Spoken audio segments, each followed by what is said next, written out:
Andre. Ryan. Kind of a shitty day. Kind of a shitty day today. Shitty as they get, my friend. Yep. Been a rough one.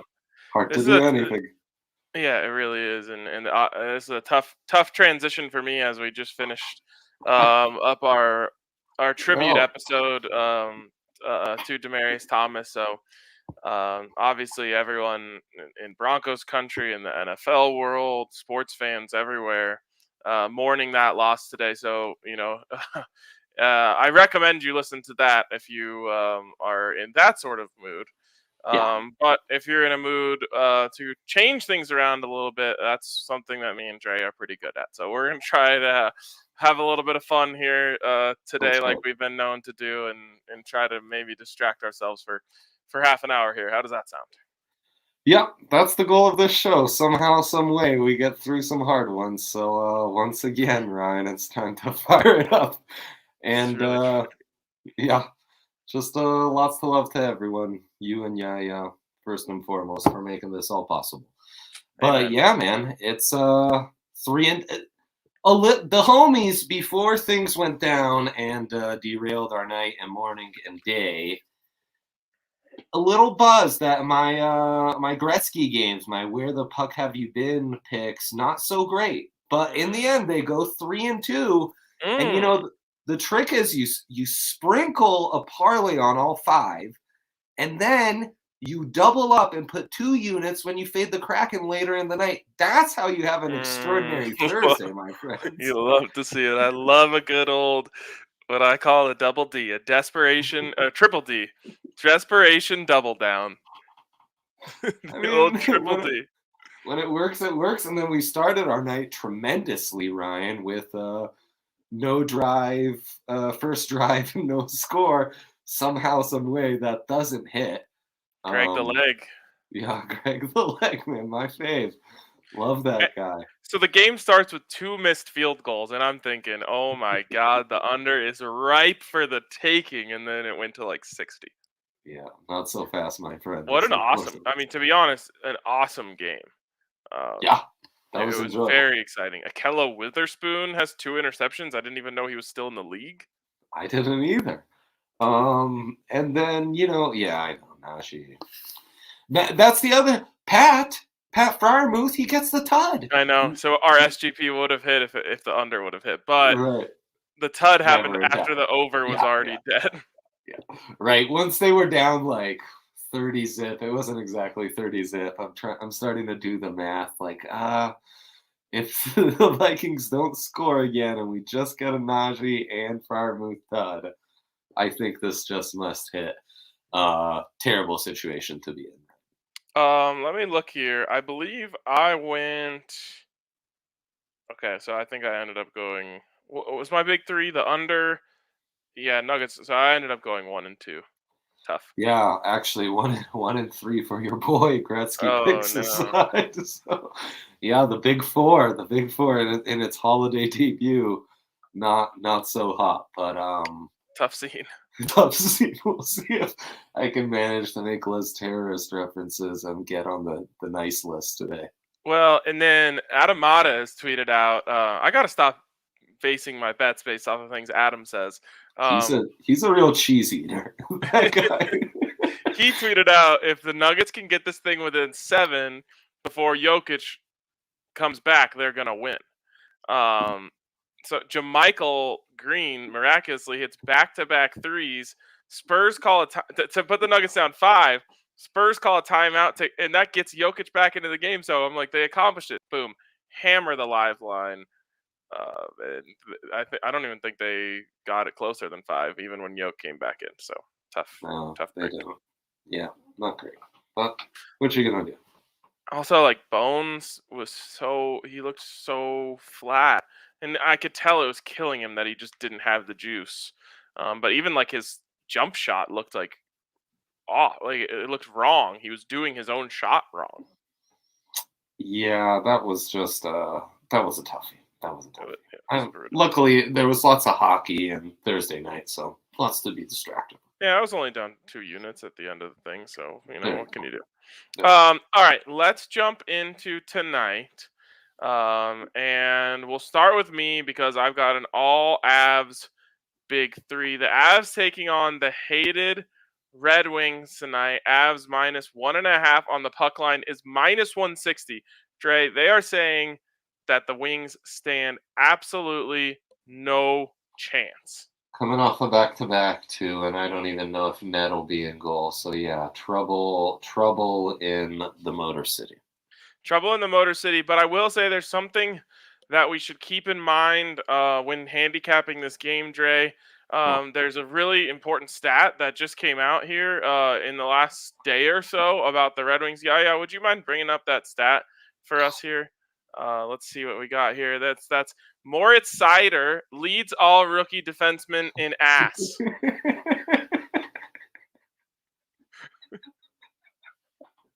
Wow. There's hilariously enough, there's a little synergy here because Trevor Zegras, who didn't get the job done for me last night, and Moritz Seider, famously the 2-star rookies on my fantasy hockey team. So one way or another, by hook or by crook, both ass aficionados there. So you love to see that.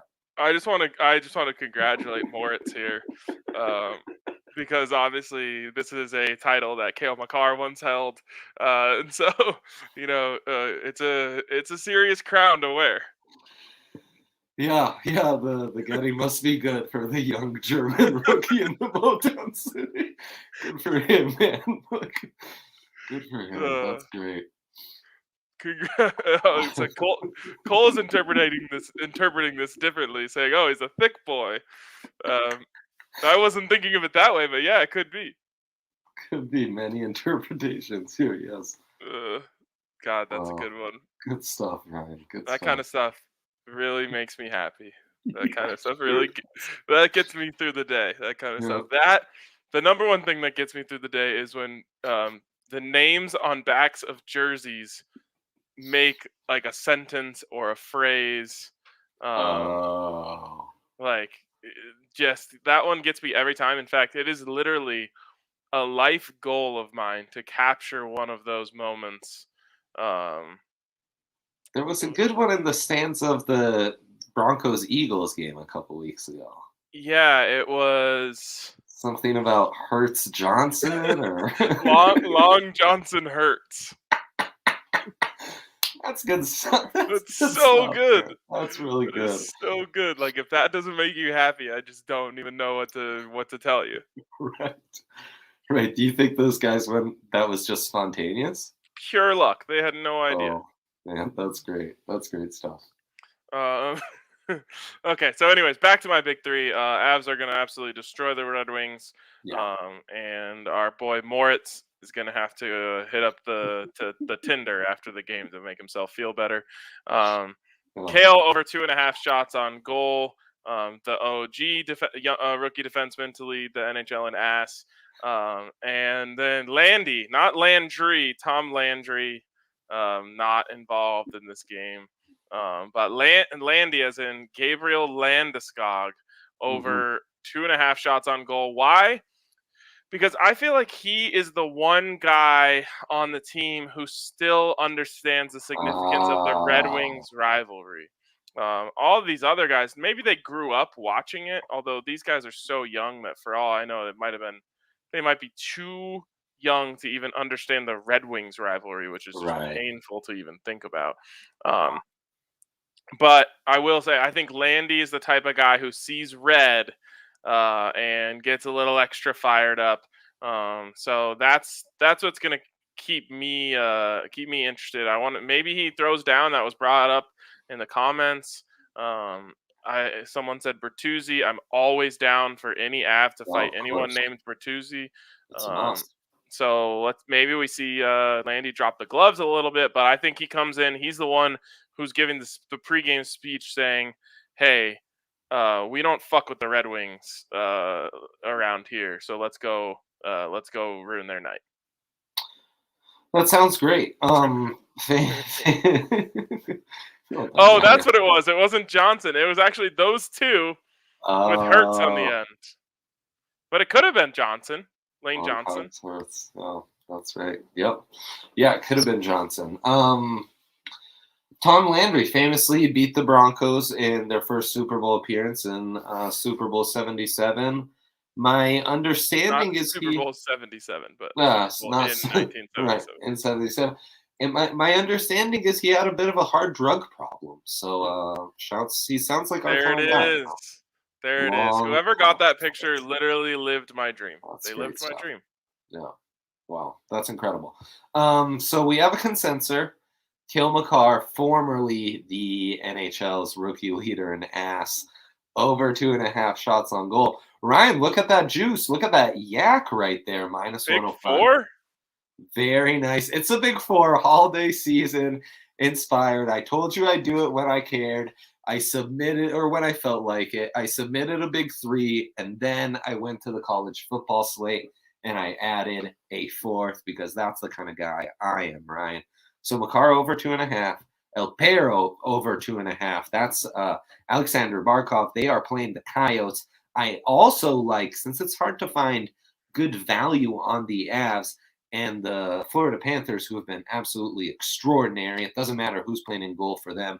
They've got a phenomenal vet and one of the best American-born rookies in a while, and they're playing the lowly Coyotes, Ryan. So if Makar and El Perro doesn't interest you, maybe you parlay those two money lines, Avs, Panthers, minus 169. You can't make this stuff up. So that's a good deal. Ravens over the Browns as dogs on the road in the old black and blue. Lamar was built for these games. They are going to get that at plus 120. And then Army Navy, look this up. Haven't gone over 35 in a couple years. Even if they go over, it's going to be right around 38.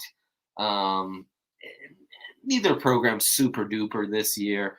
And I think it'll be a close game. It's a 7-point spread. And I think that'll allow for longer drives, some key red zone stops, and we will hit the under. I also think what better way to pass my Saturday than to root for the under in Army Navy as I watch some brutally long drives and some real football, God, I can't believe Henry. This is Henry's greatest influence on my life. I adore the triple option. The veer, all of it. Like, Yeah. I always thought, like, oh yeah, that's like a cool, cute thing. And then Henry was so into it. He was like so dialed in on how this is just the most amazing thing. And he sent me just like all these articles about just the beauty and the art of the triple option. And now I'm just obsessed. His film room, which you still find on DNVR, on the triple option, an all-time.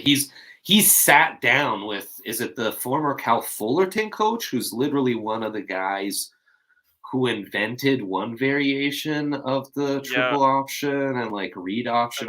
So he's had yes, there you go. He's had extensive conversations with one of the guys.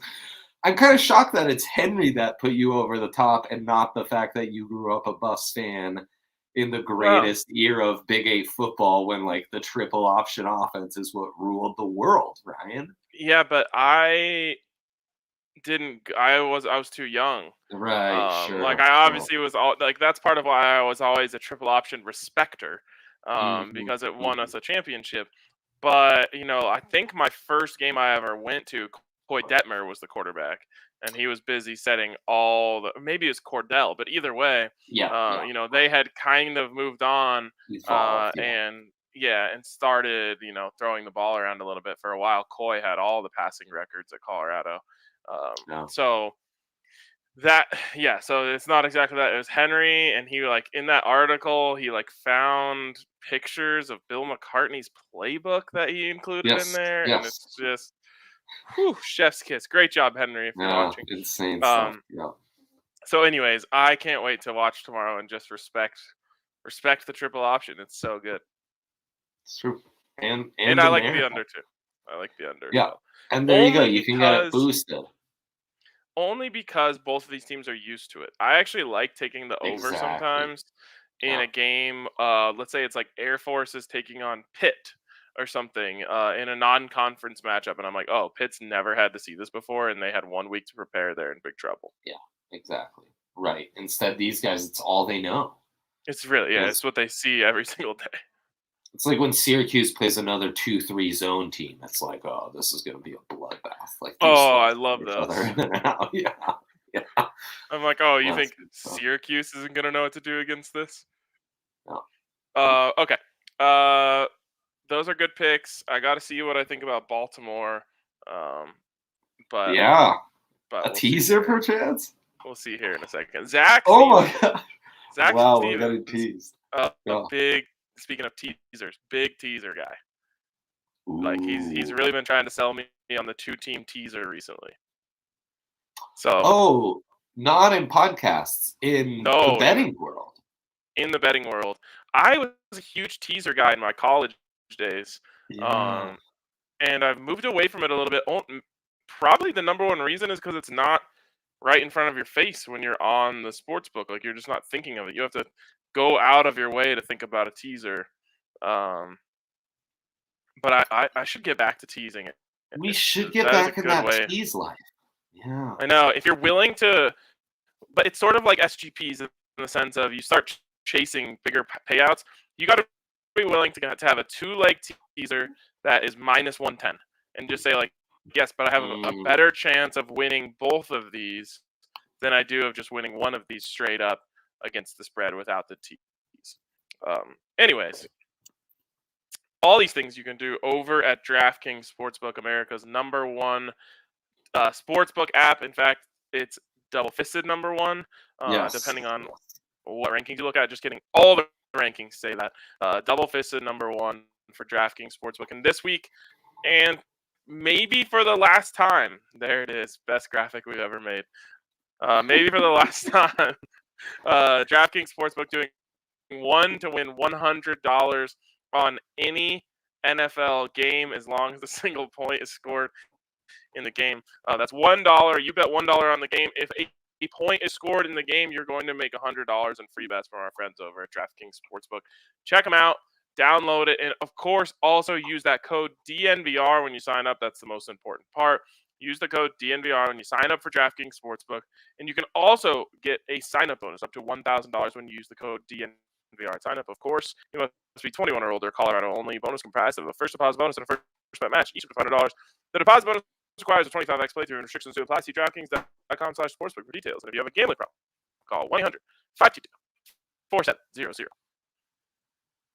All right. What is our DOD? Our DOD is a classic, a Sunday classic. What dogs will go to heaven, right? What dogs will go to heaven? And, I believe we kind of had a Thursday nighter that prematurely is in purgatory, if you will. What do you mean? Because we were bullish on the Steelers being an all-dogs pick. Oh, well, good thing that that game happened already. That's right. So we move on. A fresh slate for us. I didn't know there's a sound coming from my mic. I'm sorry about that if that's the case. Let me just get my bets in on the Avs game tonight really quick to clear out the bet slip to see what we have in terms of the juice on the all dogs parlay. So let me clear this out. It's taking forever. What is wrong? There we go. Okay. First leg of the all dogs parlay, Dre. Your Ravens, your Baltimore Ravens in Lamar Jackson. This is one of those it feels too good to be true kind of games. And the thing is, the Browns are just awful. I just don't think they have the juice. You honestly, I just couldn't do it with the Chargers, but you kind of turned me on to this last week by saying, like, Chargers over the Bengals. It feels like the easiest one. It's probably the easiest one, and it was the easiest one. So there we go. There's one. Moving along here, scrolling through. Number 2, same value, plus 120. The Atlanta Falcons taking on the Carolina Panthers. Dre, I know you don't like betting on the Falcons, but what about betting against the Panthers? Can I interest you in that? Yeah, I suppose.